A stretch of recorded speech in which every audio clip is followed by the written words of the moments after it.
Hello everyone, welcome to my channel. दोस्तों, मेरे channel में आप सभी का स्वागत है और जो न्यू सब्सक्राइबर हैं उनका हार्दिक अभिनंदन है। दोस्तों, कैसे हैं आप सब? मैं अंकिता जबलपुर से कर रही हूँ आप सबका स्वागत। मौसम का मत पूछिए, आप सब भी जानते हैं, आप सब तो एसी वेसी चलाने लगे होंगे, लेकिन अभी मैं कूलर भी नहीं चला रही हूँ क्योंकि मैं वेट कर रही हूँ। कल हमारे यहाँ सडनली बहुत तेज हीट मार के गर्मी थी और शाम को अचानक से पता नहीं कैसे आवाजें आनी शुरू हो गई जैसे बारिश हो रही है। तो हम लोग भागे क्योंकि हमने तो गेहूं वेहूं फैलाया हुआ था और हाँ, सच में बारिश हो रही थी। लेकिन जैसे ही हम लोगों ने गेहूं समेटा है, बारिश भी चली गई। और उसके बाद जमीन में से जो हीट निकली है ना, जैसे किसी गर्म चीज के ऊपर आप पानी डाल दो तो वाष्प निकलती है ना, वैसी दिख रही थी हम लोगों को। अंधेरे में भी वो चीज महसूस हो रही थी एकदम। जमीन से गर्म तपी हुई जमीन पे जो पानी पड़े, पानी के छींटे पड़े या जो भी कह लीजिए, तो समझ में आ गया कि आज का हिसाब किताब गड़बड़ हो सकता है। लेकिन हुआ नहीं, तुरंत की तुरंत मौसम साफ हो गया। कहीं के बादल थे जो बरस के चले गए और आज फिर वही चिलचिलाती धूप है। सो देखते हैं अगर इसी तरह टेम्परेचर होगा। और शायद इस टाइम पे नौ तपा भी आने वाले हैं, तो नौ तपा के से पहले पहले हम लोगों का जो है कूलर रेडी हो जाएगा।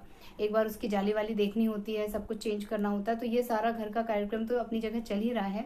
साथ में मेरे व्लॉग्स पे जो आप लोगों के कमेंट्स आते हैं, कुछ तो रिलेटेड होते हैं जो मैं वीडियो अपलोड करती हूँ, उसी में आप लोग बहुत अप्रिशिएट भी करते हैं। कुछ मेरे बहुत अच्छे फ्रेंड्स हैं, वो तो मुझे दिल से बहुत ज़्यादा प्यार देते हैं।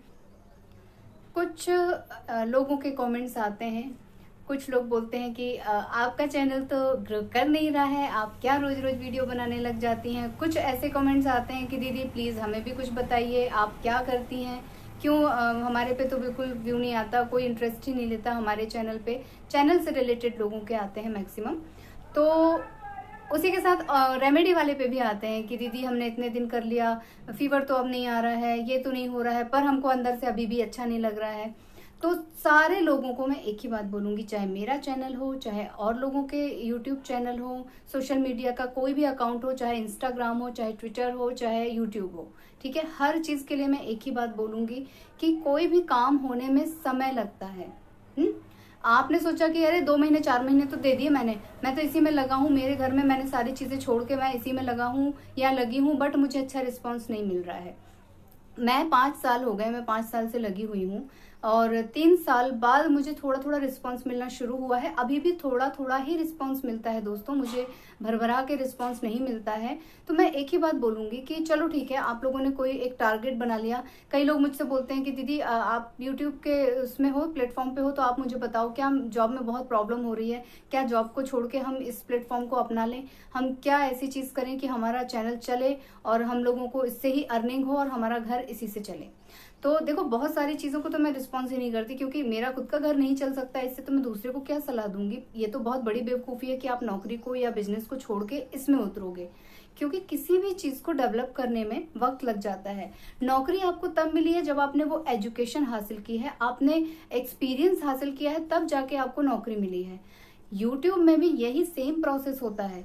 यूट्यूब हो, कोई भी प्लेटफॉर्म हो, चाहे आपका बिजनेस ही खुद का क्यों ना हो, जब हमारे घर में हमको एक खानदानी बिजनेस मिल जाता है और उस बिजनेस को हम बचपन से ही देखते आ रहे होते हैं, ऑब्जर्व करते आ रहे होते हैं, हमारे बड़े हमको बता रहे होते हैं कि ये ऐसे करना है, वो वैसे करना है, तब कहीं जाके जब हम बड़े होते हैं उसको हम संभाल पाते हैं। उसमें भी कुछ लोगों के पास वो हुनर नहीं होता है, वो उसको नहीं संभाल पाते हैं और बिजनेस डूबने लगता है, उनको दूसरा जरिया देखना पड़ता है। तो सेम यही चीज हर जगह लागू होती है, चाहे वो आप एजुकेशन में हो, आप शिक्षा के क्षेत्र में हो, चाहे आप एक अध्यापक हो। पहले जब किसी को अध्यापक बनना है तो उसके पहले उसे खुद पढ़ना होता है, फिर वो कहीं पे टीचिंग जॉब शुरू करता है, ट्यूशन करता है, बच्चों को पढ़ाने का एक्सपीरियंस बढ़ता जाता है, फिर वो लेक्चरर होता है, रीडर होता है, फिर कहीं जाके वो प्रोफेसर होता है। ये एक बहुत लंबी जर्नी होती है दोस्तों, ये चुटकी बजाने वाला काम नहीं होता है। तो मल्टीमीडिया में कहीं भी आप जाइए, वहां पे ये कैसे हो सकता है? आपके अंदर कोई ऐसा हुनर है, उसको आप निखार के सामने ला सकते हैं, बस वो एक अलग मुद्दा हो जाता है। अदरवाइज हर जगह समय लगता है। लोगों के बीच में पहचान बनाना, नाम कमाना, इसमें बहुत समय लगता है। और केवल समय ही नहीं, लगन भी मायने रखती है दोस्तों। अब मुझे कोई बोल दे कि तुम बच्चों को पढ़ाओ जाके स्कूल में, मेरा तो सर दुखने लगता है बच्चों के शोरगुल से, प्लस सिलेबस देख के। एक पीरियड नहीं, 7-7 पीरियड्स होते हैं, लगातार आपको खड़े होके पढ़ाना है। बच्चों की शिकायत है, किसी बच्चे को समझ में आया, किसी को नहीं आया, तो उसमें लगना पड़ता है एक टीचर को। चाहे छोटे बच्चों का हो चाहे कॉलेज का हो, कॉलेज में भी बच्चों का कॉन्सेप्ट क्लियर करना ज़रूरी होता है, एक लेक्चरर को, एक रीडर को, एक प्रोफेसर को। और बच्चों का अपना ओन रिसर्च वर्क भी चल रहा होता है, बहुत सारी चीज़ें हैं। गाइडेंस देना भी एक बहुत बड़ी कला होती है। हम लोगों को लगता है उसको क्या है, लेक्चर दे दिया उसने, वो निकल लिया। नहीं, बच्चों का वो कॉन्सेप्ट क्लियर अगर नहीं होगा तो आपका वहाँ पे पढ़ाना निरर्थक है। आपको भी सक्सेस नहीं मिलेगी अगर आपका पढ़ाया हुआ स्टूडेंट सक्सेस नहीं पाएगा। तो हर जगह आपको लगन की ज़रूरत होती है, मेहनत करने की ज़रूरत होती है। आज आप अगर मेरा चैनल देख रहे हैं तो मेरा चैनल ये 5 साल का रिजल्ट है, अभी यही रिजल्ट है। हो सकता है आगे आने वाले समय में और अच्छा रिजल्ट आए। मैं तो सिर्फ एक छोटा सा एग्जाम्पल दे रही हूँ कि आप कोई भी पेड़ लगाइए, कोई भी छोटा सा प्लांट लगाइए, और चलो बीज से शुरुआत करते हैं कि हम एक आम की गुठली लगा देते हैं और हम देखते हैं कि क्या वो 2 महीने में ही पेड़ बन जाता है और हमें आम देने लग जाता है। नहीं, ऐसा नहीं होता है। धीरे धीरे धीरे धीरे उसको पेड़ बनते बनते समय लगता है। मैं शायद उस गुठली को लगाऊंगी तो मेरे बच्चों के बच्चे उसके फल खाएंगे, ये कंडीशन होती है, या मेरे बच्चों को उसके फल मिलने लग जाएंगे, मुझे तुरंत के तुरंत उसका फल नहीं मिलेगा। तो हर जगह ये प्रोसेस चल रही होती है, हर जगह वातावरण देखा जाता है। किसी भी प्लांट को ग्रो होने के लिए वहाँ की मिट्टी देखी जाती है, हवा पानी देखी जाता है, मौसम देखा जाता है। जब एक प्लांट को ग्रो करने के लिए इतनी सारी चीज़ें लगती हैं, इतनी सारी मेहनत लगती है जिसका हम लोग वैल्यू नहीं कर पाते हैं, तो हम कैसे रातों रात स्टार बन जाएंगे और रातों रात हमें सफलता मिल जाएगी। और अगर किसी को रातों रात सफलता मिलती भी है तो वो ज़्यादा लॉन्ग टाइम की नहीं होती है। मैं कई बार इस चीज़ को एक्सप्लेन कर चुकी हूँ, कई बार बता चुकी हूँ कि हम जो एक्सपीरियंस करके आगे चलते हैं, हम जो एक्सपीरियंस करते हैं वो हमारा एक बहुत बड़ा खजाना होता है। उस अनुभव के आधार पे हम आगे बहुत सारी चीज़ें कर सकते हैं। लेकिन रातों रात जो चीज़ पा लेते हैं, हमें एक्सपीरियंस तक तो है नहीं कि ये रातों रात हमारे पास छप्पड़ फाड़ के ये चीज़ कैसे आ गई। हम आगे वो चीज़ खर्च होने के बाद उसे दोबारा कैसे ला सकते हैं, क्योंकि हमें उसका कोई एक्सपीरियंस नहीं हुआ ना। लेकिन धीरे धीरे धीरे धीरे जिस चीज़ की ग्रोथ होती है वो लॉन्ग लाइफ होती है। तो किसी भी फील्ड में आप देख लो, आप अगर बीमारी के उसमें मुझसे पूछते हो कि दीदी मैंने तो कर लिया 20 दिन, मैं बार बार बताती हूँ कि कोई भी बीमारी आपको रातों रात नहीं हो जाती है। वो धीरे धीरे आपकी बॉडी में पल रही होती है। जब वो अपने चरम पे होती है, आपकी लाइफ में बाधाएं शुरू हो जाती हैं उसकी वजह से, तब आप अवेयर होते हो, तब आप डॉक्टर के पास भागते हो, उसके बाद आपका ट्रीटमेंट शुरू होता है। और कई बार ऐसा होता है 15 दिन के कोर्स में हमें आराम लग जाता है, लेकिन वो बीमारी वहां से खत्म नहीं होती है, वो वहीं पे दब जाती है और मौका पाते ही वो फिर से उभड़ के वापस से रिपीट होना शुरू हो जाती है। तो हमें लग के उसको क्योर करना है, हमें लग के उसको दूर करना है अपनी बॉडी से। जैसे वो धीरे धीरे उसने अपनी जड़ जमाई है, वैसे धीरे धीरे समय देकर हम उससे अपने आप को सुरक्षित कर सकते हैं। तो हर चीज में, चाहे वो आपकी एजुकेशन हो, चाहे आपकी नौकरी हो, चाहे आपका व्यवसाय हो, चाहे आपका मल्टीमीडिया पे कोई प्लान हो सेटल डाउन होने का, या फिर आपकी बीमारी हो, हर चीज के लिए वक्त लगता है। आप समय दीजिए, थोड़ा सा धीरज रखिए और लगन को कम मत करिए। 2 महीना मैंने धड़ाधड़ वीडियोस डाले और उसके 2 महीने बाद मैं सोचूं कि यार कोई देख ही नहीं रहा है, कोई व्यू नहीं आ रहे हैं, कोई मुझे पसंद नहीं कर रहा है।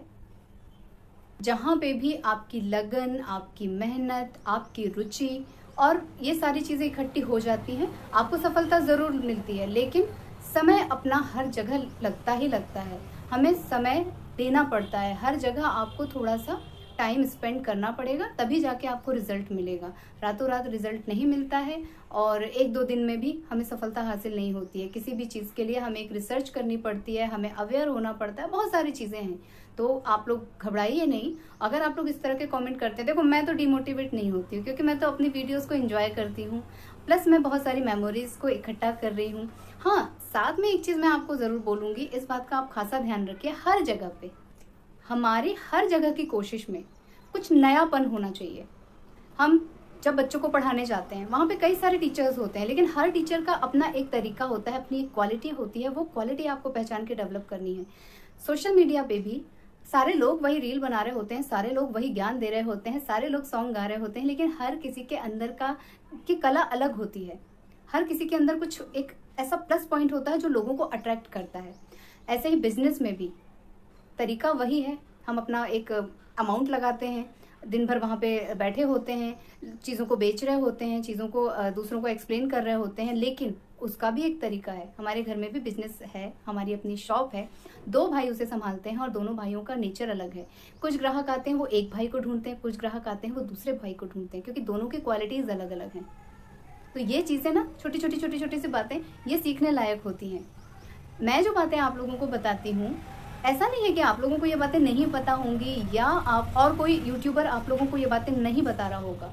मेरे बताने का तरीका थोड़ा सा अलग है, थोड़ा सा उसमें मेरा अपना एक्सपीरियंस होता है, थोड़ा सा मैं अवेयर होती हूँ कि अगर किसी ने मुझसे कोई क्वेश्चन किया तो मैं उसे तुरंत वहाँ जाके रिप्लाई करती हूँ, जबकि मैंने अदर यूट्यूबर्स का देखा है कि भाई वो रिप्लाई नहीं कर पाते हैं। हो सकता है उनके पास समय ना हो सकता है जैसे कई बार मुझसे भी मिस हो जाता है, उनसे भी मिस हो जाता है, इतने क्वेश्चन आते हैं, कहाँ तक लोग बैठ के उसका जवाब देंगे। तो रीज़न बहुत सारे हो सकते हैं, बट मेरे पास एक प्लस पॉइंट है, कई लोगों ने उस चीज़ को सराहा है कि आपके पास रिप्लाई मिलता है। हम चाहे कितने भी क्वेश्चन करें, आप रिप्लाई ज़रूर करते हैं, हमारे लिए यही बहुत है। नहीं तो हम परेशान थे या हमें अब इच्छा ही नहीं होती है। इच्छा वाले सवाल तो इतने आते हैं कि दीदी अब तो इच्छा ही नहीं होती है कि हम कुछ करें, दीदी अब तो जीने की इच्छा। कई अभी बीच में जो है ऐसे ऐसे बातें आ रही थी ना कि लोगों ने इच्छा ही छोड़ दी थी जीने की, इतना टूट चुके थे। उनको भी यही सेम चीज़ मैंने समझाई है। हर जगह समय लगता है, चाहे वो रिकवरी हो, चाहे हमारा बिजनेस हो, चाहे हमारी शिक्षा हो, चाहे मल्टीमीडिया हो। सो मुझसे आपने पूछा, मैंने बता दिया सीक्रेट। बस थोड़ी सी लगन चाहिए, मेहनत चाहिए और समय चाहिए। ये चीज़ें आप दे दीजिए और थोड़ा सा अपना हुनर लगाए रखिए, निराशा को थोड़ा दूर रखिए। समय जब आएगा आपका, आपको भी सफलता मिलेगी, मुझे भी मिलेगी, बिल्कुल मिलेगी 100%। और मैं उम्मीद करती हूँ कि जिन लोगों ने ये सारी चीज़ें पूछी थी गुत्थम गुत्थी वाली, उनका कॉन्सेप्ट क्लियर कर दिया होगा मैंने अपनी बातों से। डिस्टर्बेंस तो बहुत आ रहा था, मुझे बार बार पॉज करना पड़ रहा था। सो अपने वीडियो को यहीं पे मैं एंड कर ले रही हूँ, आप लोगों से ले लेती हूँ विदा। और आप लोगों में से जो लोग नए होंगे प्लीज़ मेरे चैनल को सब्सक्राइब कीजिएगा, वीडियोस को लाइक कीजिएगा और इसी तरह अपना प्यार और आशीर्वाद बनाए रखिएगा। मैं मिलूंगी नेक्स्ट वीडियो में, तब तक के लिए टेक केयर, टाटा बाय बाय, अपना ख्याल रखिएगा। Bye bye and thank you for watching.